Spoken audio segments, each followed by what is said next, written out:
here, July 29th at Alkebulan Village.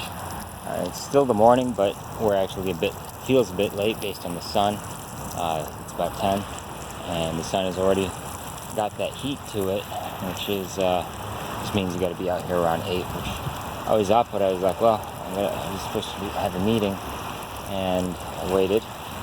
Nothing happened. So, lesson is take care of what you got to do, especially if it's you, like resting properly and everything else.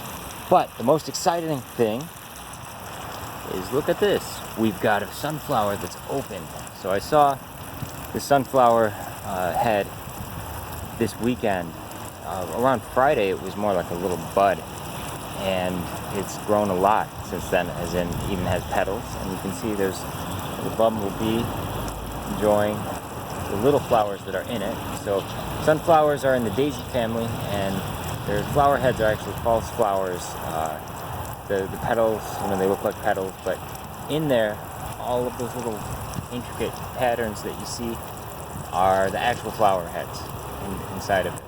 And so that's a special, I think it's Fibonacci sequence or some sort of spiral that I don't remember what it's called, but each of those things are basically flowers in themselves. And yeah, they're in the daisy family. It's something you might not have known, but that means a lot of native daisies, asters, things like that. Well, they're all in the aster family anyhow. They are also probably doing some similar stuff to what sunflowers do. Now, sunflowers in the U.S., I know of, at least in southwest of the U.S., not the U.S., of North America. Those are native, so I see somewhere online there's a group that grows a variety called Hopi Dye seeds, or Hopi Dye sunflowers.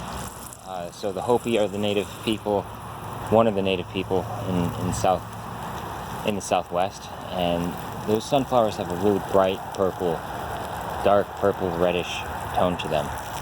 But the other thing I'm showing you here, as you can see spraying it occasionally, these leaves that are kind of moving around here. These are supposedly Mexican sunflowers, and I believe they're also in the aster family, but I have to look. They're a very different Latin name. So the sunflowers you typically see, they're often under Helianthus something, Anise or something like that. Basically Helios as in sun, and if you look at the direction that sunflower is pointing, and at the direction of where the sun is, which I think is right there, is basically tracking the sun as you see, which is what makes them kind of famous and why they're called sunflowers, beyond the fact that they look a certain way. So there's that. Some surprises in this garden is that they trimmed a lot of stuff. They even mowed some of the plants that I planted in the back corner, and that was in preparation for, what does this say, Neighborhoods Day at Alkebulan Village.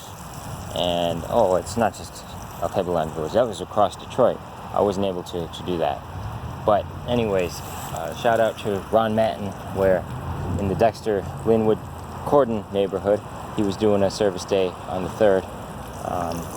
Amazing stuff out in his place, although I've only been working with him in person, but not on his site, so that's maybe a future visit. Not maybe, that's definitely a future visit. Same with Juan Shannon in Highland Park. But anyways, so Alkebulan Village came through with a mower, and they even flattened all of the shrubs and some of the sumac trees that were there.